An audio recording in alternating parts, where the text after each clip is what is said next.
Good morning everyone, this is Mohammad Asif, hospital administrator, Indrani hospital Bathinda. आज हम लोग बात करने वाले हैं निमोनिया के बारे में। निमोनिया एक बहुत ही खतरनाक बीमारी है, जानलेवा बीमारी हो सकती है ये। और निमोनिया कितना ज्यादा खतरनाक है इसका अंदाजा इस बात से लगाया जा सकता है कि बच्चों में जो 5 साल से कम के बच्चे होते हैं उनमें से जितनी भी डेथ होती है उसका 14% डेथ निमोनिया की वजह से होती है। सेकेंड थिंग, कोविड में जितने लोगों की डेथ हुई है 90% जो केसेस हुए हैं वो सीवियर निमोनिया की वजह से हुए हैं। कोविड डायरेक्टली किल नहीं किया है, कोविड की वजह से सीवियर निमोनिया हुआ है जिसकी वजह से लोगों को रेस्पिरेटरी प्रॉब्लम हुई है और उसकी वजह से उनकी डेथ हुई है।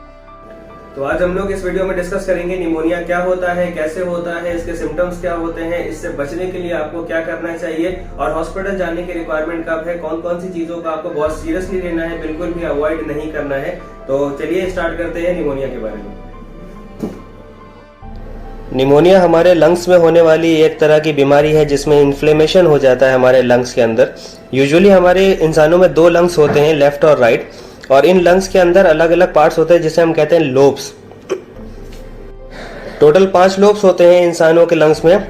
आमतौर पर हवा पहले ट्रैकिया में जाती है, उसके बाद फिर ब्रोंकस में जाती है जिसे हम ब्रोंकाई भी बोलते हैं। ब्रोंकाई के बाद और छोटी छोटी ब्रांचेस में हवा डिवाइड हो जाती है जिसे ब्रोंक्यूल्स बोलते हैं, और ब्रोंक्यूल्स के बाद एक छोटे से सैक में एयर जाती है जिसे हम कहते हैं एल्वियोलाई। ये छोटे छोटे से गोल गोल हमारे बॉडी के एक सैक्स होते हैं जिसके जो इलास्टिक होते हैं, स्ट्रेचेबल होते हैं और जिनके अंदर एयर जा सकती है। जब हम सांस छोड़ते हैं तो इन्हीं से हवा बाहर जाती है और जब सांस लेते हैं तो इन्हीं के अंदर हवा भरती है और ये फैल जाते हैं। तो ये फूलते हैं और सिकुड़ते हैं, बिल्कुल गुब्बारे बलून के जैसे ये होते हैं और ऐसे काम करते हैं। इन पे ब्लड कैपिलरीज होती हैं जो हमारे एयर को ब्लड के साथ एक्सचेंज करती हैं। जब हम सांस लेते हैं तो ऑक्सीजन अंदर जाती है और कैपिलरी से ऑक्सीजन बॉडी में जाती है ब्लड में, और उसी कैपिलरी से जब सांस छोड़ते हैं तो कार्बन डाइऑक्साइड ब्लड से बाहर लंग्स में आती है जो सांस छोड़ने पर बॉडी से बाहर चली जाती है। ये नॉर्मल होता है। जब हमें निमोनिया होता है तो इनमें इन्फेक्शन हो जाता है जो हमारे सांस लेने की प्रॉब्लम को क्रिएट कर देता है। ये इन्फेक्शन कई चीजों से हो सकता है, किसी बैक्टीरिया से हो सकता है या फिर किसी वायरस से हो सकता है या फिर किस फंगस से हो सकता है, अगर आपको फंगस लग जाएगी तो, नहीं तो कोई पैरासाइट भी इसके अंदर प्रॉब्लम क्रिएट कर सकता है। तो ये जब इन्फेक्शन होगा तो इन सैक्स के अंदर के जो लेयर होती है स्वेल हो जाती है, इसमें स्वेलिंग आ जाती है और उसके बाद जब ये और ज्यादा बढ़ जाता है तो इसके अंदर फ्लूइड भरना शुरू हो जाता है, पानी जैसा भर जाता है इसके अंदर। और जब ये पानी भर जाएगा इसमें तो जाहिर है हवा तो नहीं जा पाएगी, तो एयर का जो एक्सचेंज होता है कार्बन डाइऑक्साइड और ऑक्सीजन का अंदर बाहर का वो हो जाता है।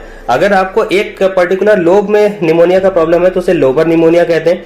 अगर पूरे लंग में ज्यादा एरिया में प्रॉब्लम है तो उसे ब्रोंकोनिमोनिया कहते हैं। तो अब आप लोगों को एक बेसिक आइडिया हो गया होगा कि निमोनिया क्या होता है और कैसे होता है, और इसकी वजह से हम ये और भी चीजें समझ पाएंगे कि हमें इससे बचना कैसे है। फॉर एग्जांपल, सबसे पहले हम आ जाते हैं सिम्टम्स के बारे में। अगर किसी को निमोनिया है तो कैसे पता लगेगा कि उसको निमोनिया हो रहा है।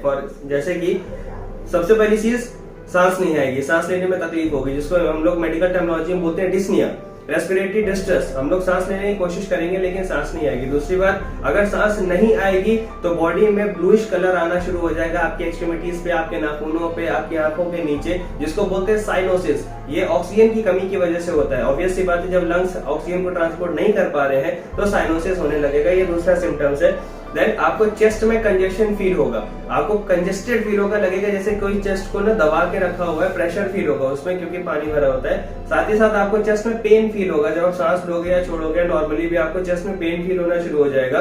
कुछ स्पेसिफिक पोजीशंस होंगी, जैसे कि लेटने पे आपको बिल्कुल सांस नहीं आएगी, उठकर बैठने पे आपको थोड़ी सांस आना शुरू हो जाएगी। देन क्योंकि ये एक इन्फेक्शन है किसी भी तरह का तो इसमें बुखार होना तो लाजमी है, और सांस की तकलीफ है तो खांसी आना भी लाजमी है। तो फीवर और कफ भी इसके बहुत बड़े सिम्टम्स होते हैं। साथ ही साथ जब ये सीवियर कंडीशन पे आता है तो आपको स्वेटिंग भी हो सकती है, पसीना बहुत ज्यादा आएगा, आपको वॉमिटिंग जैसा भी फील हो सकता है, और भी सेकेंडरी साइड इफेक्ट्स हो सकते हैं। पर जो प्राइमरी साइड इफेक्ट्स है वो प्राइमरी सिम्टम्स जो है वो यही है। देन अब आपको हम बताते हैं इसमें से बचना कैसे है। सबसे पहले निमोनिया से बचने के लिए आपको क्या करना है। निमोनिया से बचने के लिए सबसे पहले आपको इन्फेक्शन से दूरी बना के रखनी है। जैसे कोविड चल रहा है, या आजकल पोल्यूशन बहुत ज्यादा है, डस्ट बहुत ज्यादा है और ये फसल जलाई जा रही है, तो इस तरह के पोल्यूशन से आपको बच के रहना है जो कि आपको ये निमोनिया जैसी सांस की बीमारियां दे सकती है। सेकंड चीज, आपको अपना इम्यून सिस्टम स्ट्रांग रखना है। इम्यून सिस्टम कैसे स्ट्रांग रखोगे? अच्छी डाइट, हेल्दी डाइट मेंटेन करोगे आप तो आपका इम्यून सिस्टम स्ट्रांग होगा।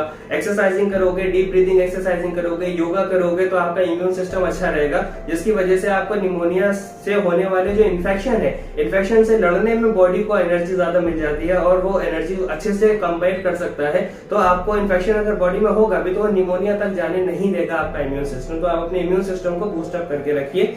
देन स्मोकिंग, बिल्कुल भी स्मोकिंग मत कीजिए, छोड़ दीजिए। जो लोग स्मोकिंग कर रहे हैं छोड़ दो, हर तरह से नुकसान है, कोई फायदा नहीं है उसका। तो जो चीज सिर्फ नुकसान दे रही है उससे दूरी बना लेना ही अच्छा होता है। साथ ही आप कोविड की वैक्सीनेशन जिन लोगों ने अभी तक नहीं लिया है, please I request you as a medical personal, आप सब लोग कोविड की वैक्सीनेशन ले लीजिए, क्योंकि कोविड एक सीवियर इन्फेक्शन है जो निमोनिया क्रिएट कर सकता है, सीवियर निमोनिया क्रिएट कर सकता है, जिसकी वजह से आपको डेथ हो सकती है। देन आपको मेंटेन कैसे करना है निमोनिया के कंडीशन में? सबसे पहले तो आपको आइडेंटिफाई करना है कि आपको सांस की तकलीफ है। आप एक चेस्ट एक्सरे कराकर अपने कंसल्टेंट को दिखा लीजिए।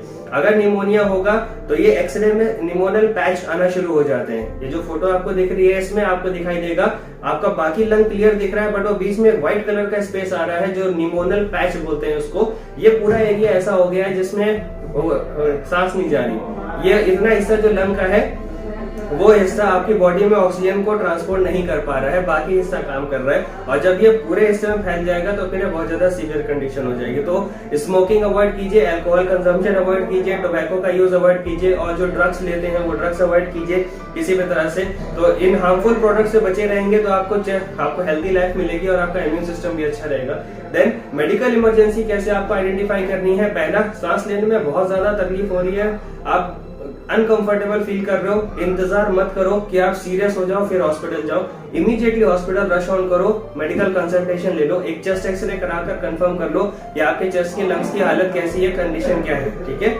देन अगर उसके अलावा आपको घर में आजकल सबके पास सैचुरेशन प्रोब है, SpO2 प्रोब है, लगाकर देख लो ऑक्सीजन सैचुरेशन कितना आ रहा है, 90% या उसके नीचे आ रहा है तो फिर आपको मेडिकल इमरजेंसी लेनी चाहिए। आपको सीवियर कंडीशन बन सकती है, उसको अवॉइड करने के लिए पहले से ही आप टाइम से हॉस्पिटल पहुंच जाइए। थर्ड चीज, साइनोसिस ऑब्जर्व करो। किसी के उंगलियों में, नाखूनों में, आंख के नीचे या पैरों में अगर ब्लूइश कलर आ रहा है, रेडिश या पिंकिश नहीं आ रहा है तो इसका मतलब साइनोसिस हो रहा है, ब्लड की सप्लाई नहीं जा रही या फिर ऑक्सीजन नहीं जा रही है। इस कंडीशन को बिल्कुल भी अवॉइड नहीं करना चाहिए, तुरंत का तुरंत आपको हॉस्पिटल पहुंचना चाहिए। देन अगर आपको डिजीनेस महसूस हो रही है, कमजोरी महसूस हो रही है, चक्कर आ रहे हैं, आपको कंफ्यूजन क्रिएट हो रहा है, या ऑक्सीजन की कमी की वजह से भी हो सकता है, तो अगर ऐसी कंडीशन साथ ही साथ सांस लेने की दिक्कत भी हो रही है तो बिल्कुल भी अवॉइड मत कीजिए, तुरंत हॉस्पिटल पहुंचिए। निमोनिया ट्रीट किया जा सकता है, बिल्कुल ये इसका ट्रीटमेंट अवेलेबल है। एंटीवायरल, एंटीबैक्टीरियल मेडिकेशन चलाकर इसको जो है ट्रीटमेंट दिया जा सकता है। साथ ही साथ आपको कॉर्टिकोस्टेरॉइड चलते हैं जो कि आपके लंग के इन्फ्लेमेशन को कम करते हैं और जो आपका इम्यून सिस्टम है, ऑटो इम्यून सिस्टम, उसको थोड़ा सप्रेस करता है, बूस्टअप करता है, जिसकी वजह से आपका ट्रीटमेंट पॉसिबल है। बट जितना ज्यादा लेट करेंगे उतना ज्यादा नुकसान होगा। तो वर्ल्ड निमोनिया डे 12 नवंबर, आज आप सब लोगों को निमोनिया से अवेयरनेस और उससे बचने के बारे में ही बताना हमारा पर्पस था। आई होप कि ये वीडियो आप लोगों को अवेयरनेस देने में सक्सेसफुल रही होगी। और अगर किसी को भी आपके नोन में इससे रिलेटेड कोई सिम्टम्स है या जो कोविड पीरियड में कोविड पॉजिटिव हुए थे और सीरियस हो गए थे और जिनको अभी तक सांस लेने में प्रॉब्लम होती है, वो सब लोग रिस्क फैक्टर में है इस वक्त सर्दियों में निमोनिया के। तो please take a medical consultation and thank you so much for watching.